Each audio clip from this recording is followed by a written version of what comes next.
So hello everyone, welcome back to the YouTube channel of Elite Academy for Competition. Let's start.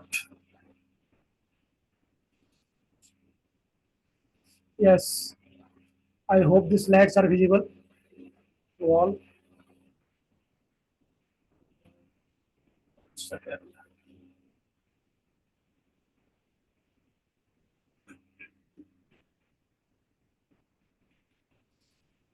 Yes, तो अब तक जो हम लोग जो वैदिक एज में जहाँ तक हम लोग पढ़े हैं, हम लोगों ने देखा कि आर्यन इन्वेजन थ्योरी क्या है। ओके, आर्यंस कहाँ से आए थे, ओरिजिन ऑफ आर्यंस का मतलब क्या है। ओके, तो हम लोग आईबीसी जैसी जैसे ही हम लोग खत्म किए, आईबीसी हम लोग जैसे ही खत्म किए उसके बाद हम लोग शुरू किए वैदिक एज। और वैदिक एज में हम लोग देखे कि वैदिक एज किसने शुरू किया था, तो आर्यंस ने शुरू किया था। आर्यंस एक मैक्स मुलर का आर्यन इन्वेजन थ्योरी था, वो भी हम लोग देखे। और उसके अलावा जो अ, इनका इनका ओरिजिन के बारे में जाने, कहाँ से था, तो सेंट्रल एशिया। सेंट्रल एशिया वो जो अ, अ, ताजिकिस्तान उज्बेकिस्तान वगैरह जो कंट्रीज है जो रशिया से अलग हो गई थी 1991 में यूएसएसआर से, उसी सारे रीजन को बोलते हैं सेंट्रल एशिया। इसके बारे में डिटेल में बात करेंगे ज्योग्राफी में। ओके, सिंपल याद रखिए, जो स्टेपिज वाला जो रीजन होता है ये भी ग्रास लैंड है जो यूरेशिया में पाया जाता है। ज्योग्राफी में पढ़ेंगे सब चीज डिटेल में। फिलहाल यहाँ पर आते हैं तो हम लोग अर्ली वैदिक या लेटर वैदिक में मतलब क्या क्या कुछ मतलब चल रहा था। एक बोगोज की इंस्क्रिप्शन पढ़े पढ़े थे जिसमें हैती और मितानी किंग के बारे में मतलब जो ट्रीटी हुआ था। आप लोग कमेंट में बताइएगा ये बोगोज नाम का जो जगह है ये आज के डेट में कहाँ एग्जिस्ट करता है, किस कंट्री में लाई करता है। ओके, तो एक ये भी हम लोग पढ़े थे। उसके अलावा हम लोग जो वैदिक लिटरेचर है उसको हम लोग डिवाइड कर दिए थे सूत्र लिटरेचर और स्मृति लिटरेचर में, उसमें क्या क्या चीज आएगा वो सब कुछ हम लोग देख चुके थे। ओके, यहाँ से हम लोग आगे बढ़ते हैं। आज हम लोग को socio and political life of early Vedic as and later Vedic as पढ़ना है। अब मैं तो यहाँ पर पढ़ाऊंगा, लेकिन साथ साथ में आप लोग क्या करना है, वीडियो पॉज कर करके एक एक पॉइंट को अच्छे से नोटिस करना है। और साथ में जब वीडियो आगे बढ़ेगी, आगे बढ़ते जाइए पॉज करके पीछे वाले चीज के साथ, जैसे मैं स्टार्ट करूंगा political life of early Vedic as. Okay, और जब मैं वीडियो में आगे बढ़ूंगा political life of later Vedic as, तो आपको लेटर वैदिक एज के टाइम में आपको वीडियो को पॉज करना है और नोटिस करना है कि क्या चेंजेस हो रहे हैं। ओके, ऐसे में क्या होगा कि जैसा मैं आपको पहले ही बता रहा था कि ये जो टॉपिक है ये कम्प्लीटली रट्टा वाला टॉपिक है, रटने वाला टॉपिक है। अगर आप कंपेयर करके पढ़ोगे तो रटना आसान हो जाएगा, याद रखना आसान हो जाएगा। ओके, पॉलिटिकल लाइफ को जो है सो मैं एक मतलब बहुत ही सिंपल टर्म में मैं आपको समझाता हूँ। एक एग्जाम्पल के थ्रू आप समझिए। यहाँ पर मैं चार सिंबल बना रहा हूँ। सबसे पहले एक भाई ये स्क्वायर बना दिया, ये आपको डिनोट करेगा विलेजेस को। ओके, विलेज में कौन होता है, तो होता है मुखिया। ये एक ये हो जाएगा ट्रायंगल, ये आपको डिनोट करेगा डिस्ट्रिक्ट को। ये कौन, इसके डिस्ट्रिक्ट में कौन होता है, तो डिस्ट्रिक्ट मजिस्ट्रेट डीएम वगैरह जो होता है, या विध, विधायक हम लोग बोल सकते हैं, एमएलए। और उसके बाद डिस्ट्रिक्ट के बाद हम लोग एक और ये सर्किल बना लीजिए, ये इसका ये डिनोट करेगा स्टेट। स्टेट में जो चल रहा है वो रहता है चीफ मिनिस्टर।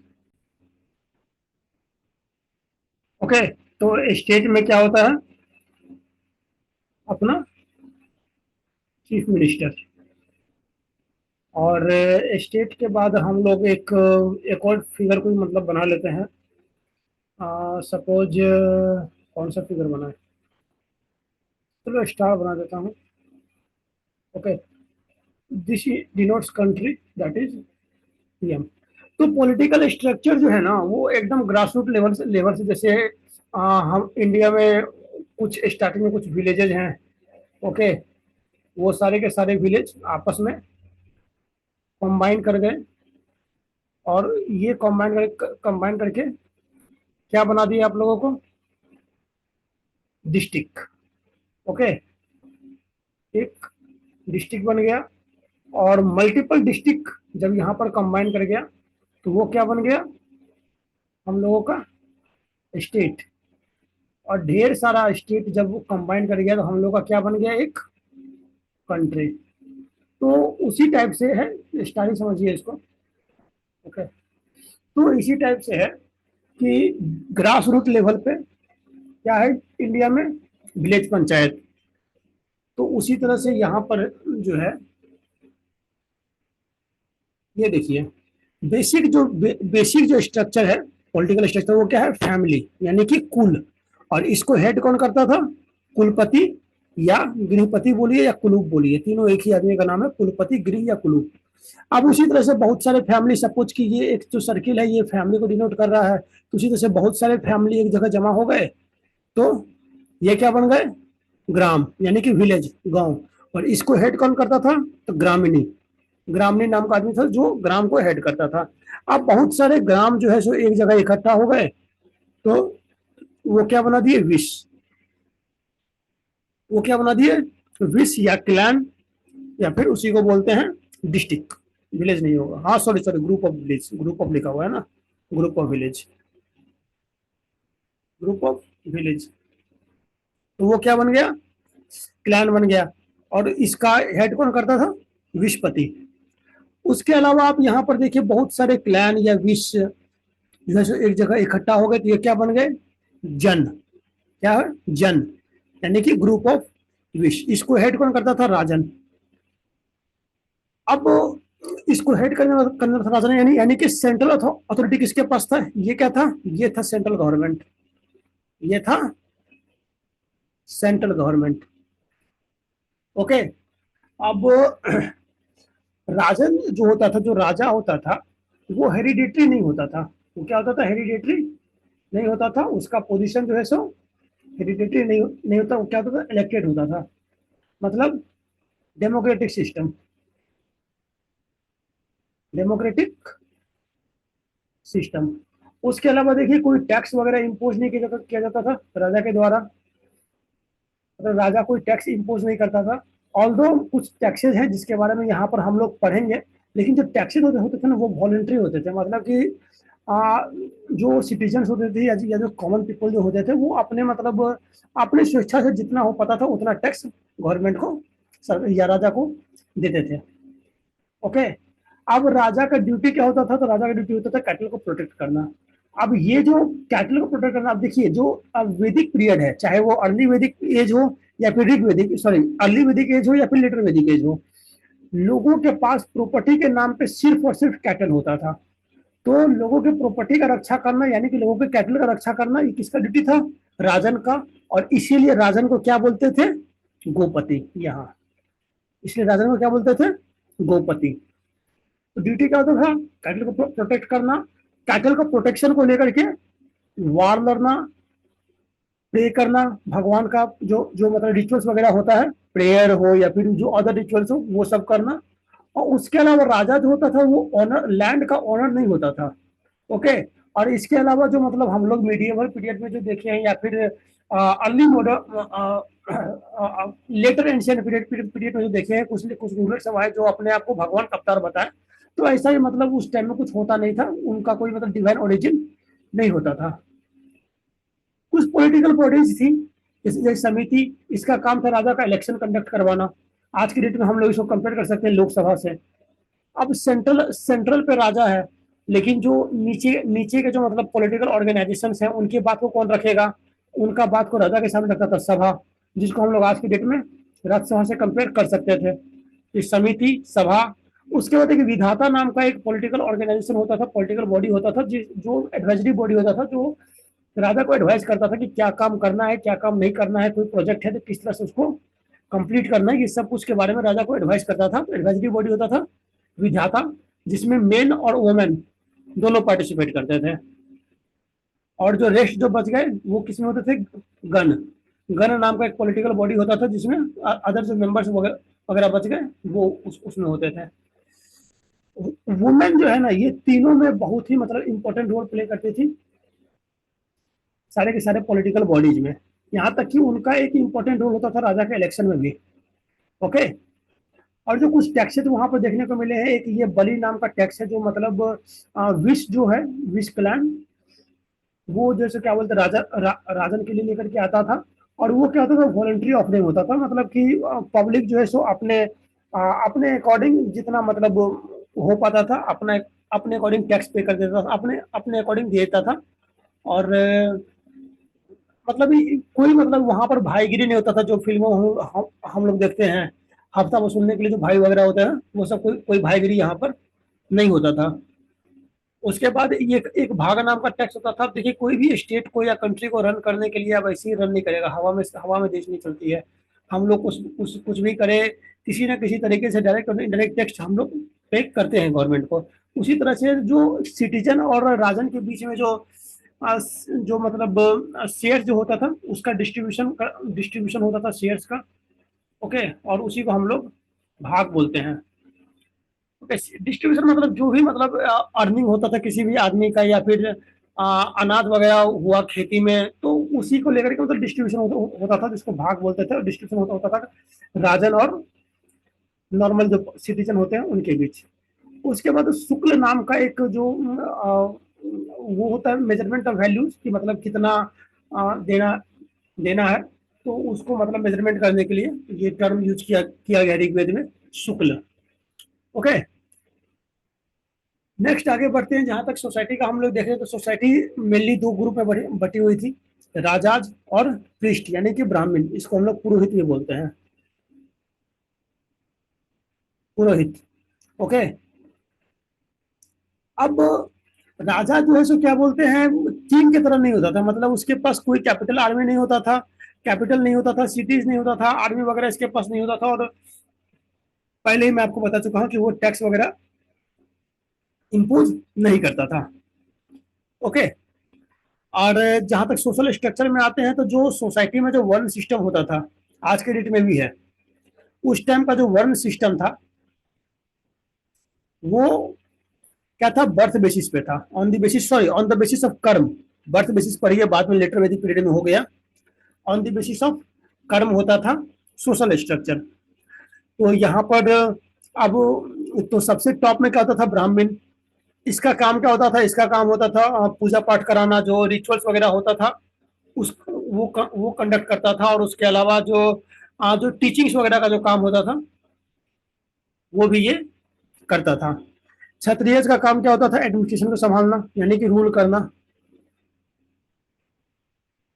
एडमिनिस्ट्रेशन को संभालना यानी कि रूल करना, जो रूलर्स होते थे वो क्षत्रिय कहलाते थे। उसके अलावा वैश्याज थे, जो मतलब ट्रेडिंग या एग्रीकल्चर वगैरह का जो काम होता था वो ये करते थे। और जो शूद्राज रह गए ना, ये समाज में सबसे लो पोजिशन पर रहते थे, और उनका काम था इन तीनों को हेल्प करना, इन तीनों के काम आना। उसको वो किसका काम था, तो शूद्राज का। ओके। जहां तक हम लोग अब आगे बढ़ते हैं, तो एक जो दो टर्म यहाँ पर देखने को मिलती है, दास एंड दस्यूज।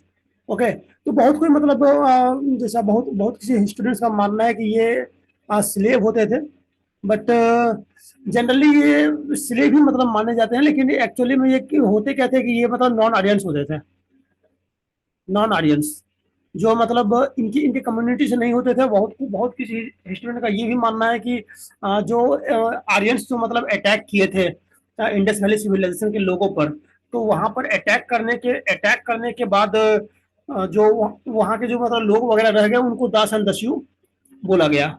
ओके। तो ये लोग नॉन आर्यन होते थे, ये लोग मतलब रिचुअल्स में पार्टिसिपेट नहीं करते थे। नॉन आर्यन थे तो जाहिर सी बात है कि लैंग्वेज भी इनका डिफरेंट होगा। और उसके अलावा जो लेटर ऑन जो जब अर्ली वैदिक एज जब आगे बढ़ता गया, तो दास और दासी ये दोनों कैप्चर किए जाने लगे, कहाँ पर, वॉर में। ओके। और ये लोग प्रॉपर्टी ओनर्स, जो मतलब जो इनके मालिक होते थे, ये उसके प्रॉपर्टी होते थे। इसके ऊपर किसी अदर आदमी का कोई मतलब वो अधिकार नहीं होता था। और इनको मतलब किया जाता, मतलब लिया जाता था सिर्फ और सिर्फ काम करने के लिए। कोई काम है, घर का ही काम हुआ, किसी भी तरह का मतलब वो काम वगैरह करने के लिए इनको लिया जाता था, खरीदा भी जाता था। और इनको वार में मतलब कैप्चर भी किया जाता था। तो एक तरह से ये स्लेव ही हुए। बट एक्चुअली में ये कौन थे रियलिटी में, ये कौन थे जेन्युइनली, मतलब असल में ये कौन थे, तो इनके बारे में मतलब कुछ मतलब आइडिया नहीं है। ओके, जिस तरह से इनका काम जो इनको इनसे करवाया जाता था, उसके अकॉर्डिंग कहा जा सकता है कि ये उस टाइम में स्लेव थे। अब social political life life of later Vedic age. अब लेटर वैदिक एज में देखिए, जो पहले जो मतलब यहाँ पर एक बात और ध्यान ध्यान देखिए, यहाँ पर जो है सो अर्ली वैदिक एज में transmigration of varnas allow था। मतलब कि सपोज कि एक आदमी ए है, जो कि मतलब ब्राह्मण है, मतलब टीचिंग वगैरह का काम करता है। तो जो आदमी ए जो है, ये जो टीचिंग का काम करता है, तो अब जाहिर सी बात है, ये तो ब्राह्मण होगा। लेकिन अब इसका बेटा हो गया बी, जो राजा के पद के लिए मतलब इलेक्ट हो गया, नॉमिनेट हो गया या फिर इलेक्ट हो गया। ओके, तो अब ए ब्राह्मण है क्योंकि टीचिंग टीचिंग का काम करता है। तो जरूरी नहीं है कि ए का बेटा बी है तो बी ब्राह्मण होगा, नहीं। बी अब काम कर रहा है शासन संभालने का, तो ये क्षत्रिय हो जाएगा। अब बी अगर कोई दूसरा काम कर रहा है, एग्रीकल्चर का कर रहा है या ट्रेडिंग का काम कर रहा है, तो ये वैश्य हो जाएगा। और बी अगर अपने फादर को ही टीचिंग में हेल्प कर रहा है या फिर फादर को ही सर्व कर रहा है, तो ये शूद्र हो जाएगा। ओके, समझ रहे हैं ना। तो इसी तरह से ट्रांस माइग्रेशन ऑफ वर्नास अवेलेबल, मतलब वहां पर अलाउ था अर्ली वैदिक अर्ली वैदिक एज में। लेटर वैदिक एज में जाकर के ये खत्म हो गया। लेटर वैदिक एज में जाकर जाकर खत्म हो गया। और एक पर्टिकुलर वर्ण के लिए एक पर्टिकुलर वर्क डिसाइड कर दिया गया कि जो टीचिंग्स का काम कर रहे हैं वो ब्राह्मण है, जो एडमिनिस्ट्रेशन का काम कर रहे हैं वो क्षत्रिय है, और जो ये जो ट्रेडिंग वगैरह का, एग्रीकल्चर का जो काम कर रहे हैं वो वैश्याज हैं, और जो ये तीनों को जो हेल्प कर रहे हैं वो शूद्राज है। ये फिक्स कर दिया गया कि आदमी कोई भी मतलब मतलब कि एक तरह से अलग वर्ड में समझिए तो ये जो वन सिस्टम था वो क्या हो गया, बर्थ बेसिस पे चेंज होकर के, सॉरी कर्म बेसिस पे चेंज होकर के बर्थ बेसिस पे हो गया, किसमें, लेटर वैदिक एज में। फिर आगे हम लोग देखते हैं। अब देखिए पॉलिटिकल लाइफ में जो लेटर वैदिक एज में जो चेंजेस जो आया, उसमें ये था कि जो राजन था जो राजन था वो अब किस कम्युनिटी से था, तो क्षत्रिय। कोई ब्राह्मण राजा नहीं बन सकता था, कोई वैश्य राजा नहीं बन सकता था, कोई शूद्र राजा नहीं बन सकता था लेटर वैदिक sorry sorry letter Vedic age में कोई वैश्य राजा नहीं बन सकता था, कोई शूद्र राजा नहीं बन सकता था, कोई ब्राह्मण राजा नहीं बन सकता था। राजा कौन बनेगा, तो सिर्फ और सिर्फ क्षत्रिय ही बनेगा लिटिल वैदिक एज में। लेकिन अर्ली वैदिक एज में इसका उल्टा था, कोई भी आदमी राजा बन सकता है, शूद्र है वो भी राजा बन सकता है, कोई दिक्कत नहीं है। ओके, उसके अलावा लेटर वैदिक एज में हम लोग एक और चीज जो देखते हैं कि जो राजा का जो पावर है ना, उसका पावर का एक्सपेंशन किया गया, राजा का पावर का एक्सपेंशन किया गया। उसके अलावा इसी टाइम में हम लोग डेवलपमेंट ऑफ आयरन देखते हैं। अब इसी आयरन के डेवलपमेंट की वजह से हम लोगों को क्या क्या देखने को मिलता है, जो यहाँ पर से हम लोगों को मतलब जो इनिशियल मतलब फेज ऑफ हम लोगों को 16 महाजनपद का वो मिल जाता है। इनिशियल फेज हम लोगों को मतलब जो जनपद वगैरह जो होते हैं धीरे धीरे मतलब यहाँ पर डेवलप होना शुरू हो जाते हैं, जिसके बारे में आगे देखिए, ये देखिए जनपद यहाँ पर बनना शुरू हो गए थे। कुरु था, पंचाल था, ओके, और केकया, माद्र, मत्स्य, ये सब जो जनपद थे वो सब डेवलप होने लगे थे। और राष्ट्र नाम का जो शब्द था ना, वो यहाँ पर इंट्रोड्यूस हो चुका था धीरे धीरे, मतलब राष्ट्र नाम नाम का इंट्रोडक्शन यहाँ पर होने लग गया था। उसके अलावा जो जो न्यू सेटलमेंट्स थे वो सभी किए गए किसकी हेल्प से, तो सुधराज और दास की हेल्प से। जैसा कि मैं आपको बताया था कि सुधराज का काम होता था इन तीनों को हेल्प करना। तो सुधराज और दास जो वो लोग जो मतलब कैप्चर करते थे वॉर में या जो खरीदते थे उनके लिए जो है सो क्या बोलते हैं, उनके मदद से नया नया सेटलमेंट बनाया गया। अब डेवलपमेंट ऑफ आयरन आयरन से ये जो जनपद बना, तो यहाँ पर एक और चीज हुआ कि यहाँ पर मिलिट्री पावर में एक्सपैंड होने लगा, मिलिट्री पावर भी एक्सपैंड होने होने लगा। क्यों? क्योंकि आयरन का डेवलपमेंट हो चुका था, आयरन से मल्टीपल जो हथियार वगैरह जो थे वो सभी मतलब बनने लगे थे, जैसे भाला हो गया, तलवार हो गया, तो ये सब मतलब बनने लगे थे आयरन से। उसका लेटर वैदिक पीरियड में एक एक चीज जो चीज हम लोग देखते हैं कि राजा जो है सो बहुत बड़ा बड़ा टाइटल लेने लगा था। ये टाइटल लेने का काम गुप्ता पीरियड के भी रूलर्स ने किया था, गुप्ता पीरियड के भी रूलर्स ने किया था। इसके बारे में हम लोग लेटर वैदिक मतलब आगे जाके हम लोग पढ़ेंगे, मगध जब स्टार्ट करेंगे तब। जो टाइटल लेना शुरू किया था राजा सब, उसके बाद जैसे एग्जांपल में देखिए, एक अहिला भुवनपति मतलब पूरे धरती का मालिक, उसके बाद एकारट सम्राट, सम्राट मतलब अकेला एक रूलर, एक है राजा, राजा विश्वजन मतलब कि विश्व के सभी लोगों का राजा। ओके। उसके अलावा इस टाइम में जैसे जो राजा होते थे ना, वो अपना साम्राज्य विस्तार के लिए या अपना पावर को एक्सपैंड करने के लिए डिफरेंट तरह के यज्ञ करते थे, अलग अलग तरह के यज्ञ। उसमें से एक था राजसूय यज्ञ, एक था अश्वमेध यज्ञ, एक था वाजपेयी यज्ञ। राजसूय यज्ञ जो है सो क्या बोलते हैं, कोरोनेशन सेरेमनी मतलब राज्याभिषेक के लिए किया जाता था। ओके। और इससे क्या होता था, राजा के जो पावर होता था ना वो एक्सपैंड कर जाता था। उसका होता है अश्वमेध यज्ञ। अश्वमेध यज्ञ में क्या होता था कि ये जो है ना वो 21 दिन के लिए कंडक्ट होता था। ओके। और जब यज्ञ खत्म हो गया तो इसको लास्ट लास्ट में सेक्रीफाइस कर दिया गया। अब अश्वमेध यज्ञ में होता क्या था कि सपोज देखिए कि एक राजा का टेरिटरी यहाँ तक है। ओके। यहाँ पर इसका कैपिटल है, तो इसने क्या किया, यहाँ पर से यहाँ तक घोड़ा को छोड़ा और अश्वमेध यज्ञ करके घोड़ा को छोड़ा, और यहाँ से इस तरह से घोड़ा बढ़ता गया बढ़ता गया बढ़ता गया, 21 दिन बाद घोड़ा यहाँ पर आ गया। तो यहाँ से यहाँ तक का जो ये वाला जो एरिया हुआ ना, तो अब ये वाला एरिया भी राजा अपने आप मतलब अपने अंदर ले ले लेगा।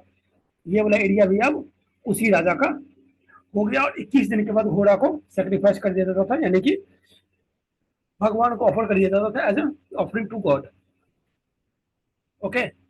नेक्स्ट जो वाजपेयी यज्ञ होता है, ये एक तरह का चैरियट रेस होता है। चैरियट रेस मतलब, चैरियट मतलब होता है रथ, तो रथ का रेस होता था, जो कि मतलब साम्राज्य का जो मतलब जो एरिया होता है, मान लीजिए इतना इतना दूर में साम्राज्य फैला हुआ है, तो इसी एरिया में होता होता था, और राजा अपना सोवर्निटी यानी कि संप्रभुता दिखाने के लिए ऐसा करता था।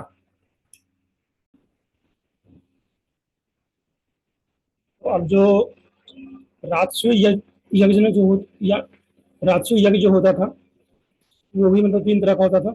रत्नहविंसी, देव देवसुहविंसी, अभिषेक चनियम। ओके। अब रत्नविंसी नियम जो यज्ञ था, ये एक इम्पोर्टेंट इससे क्वेश्चन आया हुआ है कि इसमें क्या होता था कि जो देव और देवी होते थे ना, गॉड और गॉडेस, उनको इन्वोक किया जाता था, मतलब उनको याद किया जाता था या बुलाया जाता था। इन्वोक मतलब याद करना या आवाहन करना, आह्वान करना। तो जो राजन होते जो राजा होता था वो इंद्र का आह्वान करता था। जो पुरोहित होता था वो बृहस्पति का आह्वान करता था। और जो सेनानी यानी कि जो कमांडर होता था, जो कमांडर होता था आर्मी का, वो इसका तो अग्नि का आह्वान करता था। ओके। उसके अलावा लेटर वैदिक पीरियड में हम लोग देखते थे एक भागदूत नाम का ऑफिसर होता था। इनिशियली हम लोग देखे कि अर्ली वैदिक पीरियड में राजा जैसे कोई टैक्स इंपोज नहीं करता था पब्लिक के ऊपर, लेकिन लेटर वैदिक पीरियड में एक भागदूत नाम का ऑफिसर अपॉइंट किया गया, जो 1/16 ऑफ द टैक्स वसूल करता था लोगों से। उसके अलावा विधाता और गण नाम का जो मतलब पॉलिटिकल बॉडीज था वो डिसअपियर हो गया, और सभा और समिति जो इम्पोर्टेंट जो पॉलिटिकल बॉडीज होता था राजा के इलेक्शन वगैरह के लिए, उसका भी इम्पोर्टेंस कम हो गया। वुमेन का इम्पोर्टेंस पॉलिटिकल बॉडीज में खत्म हो गया। ओके। जो जो वुमेन का जो पार्टिसिपेशन था पॉलिटिकल सिस्टम में लिटर वैदिक पीरियड में, सॉरी अर्ली वैदिक पीरियड में जो वुमेन का जो पार्टिसिपेशन था पॉलिटिकल सिस्टम में, वो लिटर वैदिक वैदिक पीरियड आते आते खत्म हो गया। उसके अलावा स्टैंडिंग आर्मी तो मतलब अर्ली वैदिक पीरियड में भी नहीं था, और यहाँ पर भी लेटर वैदिक पीरियड में भी नहीं था, लेकिन एक ट्रैवल का यूनिट वो किंग वगैरह रखता था, जो मतलब युद्ध वगैरह लड़ता था उससे। नेक्स्ट जहां पर देखे जो टैक्सेस और ट्रिब्यूट था ना, वो भी इंक्रीज भी किया गया और लोगों के ऊपर इम्पोज भी किया गया। इनिशियली क्या था, जो जो टैक्स वगैरह था वो क्या था, वॉलेंट्री ऑफरिंग था, वॉलेंट्री ऑफरिंग था। ओके, लेकिन यहाँ पर क्या होने लगा, टैक्स इम्पोज किया जाने लगा कि तुमको टैक्स देना है तो देना है। ओके, मतलब हफ्ता वसूली का काम यहाँ पर शुरू हो चुका था। इसी तरह से कम्प्लेक्सिटी धीरे धीरे आप लोग नोटिस करेंगे कम्प्लेक्सिटी बढ़ता जा रहा होगा सोसाइटी में। ओके, उसके अलावा कुछ ऑफिशियल्स जो लेटर वैदिक पीरियड में भी आए और अर्ली वैदिक पीरियड में भी सामने आए थे। तो उसमें से ये देखिए, ये अर्ली वैदिक पीरियड का है, ये अर्ली वैदिक पीरियड का है। तो उसमें से एक पुरोहित थे जो पंडित हुआ करते थे, सेनानी, कमांडर इन चीफ, वज्रपति, पास्टल पास्टल मतलब जो घास घास भूमि जो होता है, ग्रासलैंड वगैरह, उसके मतलब ऑफिसर होते थे वज्रपति। एक अस्पसा मतलब एस्पाई, यानी कि यहाँ इस टाइम में कोई टाइगर भाई भी हुआ करते थे जो मतलब जासूस वगैरह का काम करते थे, कौन दुश्मन हमला करने वाला है, उस सब कुछ का खबर उनके पास होता था। उसके अलावा जीव ग्रीवा, ये पुलिस ऑफिसर होता था। मध्यमासी, मीडिएटर होता था। मीडिएटर मतलब मध्यस्थता करने वाला, जो मल्टीपल राज्य के बीच में वार के टाइम में मध्यस्थता करने वाला मध्यमासी। उसके बाद ग्रामणी होता था, मतलब हेड ऑफ द विलेज, जिसको हम लोग ग्रामणी, हाँ सॉरी, ग्रामणी होता था जिसको हेड ऑफ द विलेज हम लोग आगे भी पढ़े हैं, मतलब सॉरी पहले भी पढ़े हैं। एक दाम्पति होता था जो फैमिली का हेड होता था, और इसी को हम लोग क्या क्या बोले, कुलूप बोले हैं। उसके अलावा गृहपति बोले हैं, कुलपति बोले हैं। ओके, तो ये सब था। अब लेटर वैदिक पीरियड में क्या क्या था ऑफिशियल, तो आप जरा ये देखिए। ये देखिए, एक एग्री था, एग्री करके ऑफिशियल था, उसका काम क्या था, ट्रेडिंग के से रिलेटेड एक ऑफिसर था, एग्री। उसके अलावा भागदूत नाम का ऑफिसर था जो टैक्स कलेक्ट करता था। अब संग्रहित्री, ये कौन था, ये ट्रेजर था, मतलब फाइनेंस मिनिस्टर, फाइनेंस मिनिस्टर। महिषी कौन, क्वीन। सूता, कॉटियर मतलब राजदरबार। उसके बाद ईसनाता, ये कौन था, चैम्बरलियन। चैम्बरलियन मतलब जो एक तरह से हम लोग कह सकते हैं होम मिनिस्टर, एक तरह से हम लोग कह सकते हैं इसको होम मिनिस्टर। ओके, एक अक्षगुपा करके था, अक्षयुपा, वो क्या था, अकाउंटेंट होता था। अकाउंटेंट मतलब हम लोग इसको बोल सकते हैं मुनीम जी।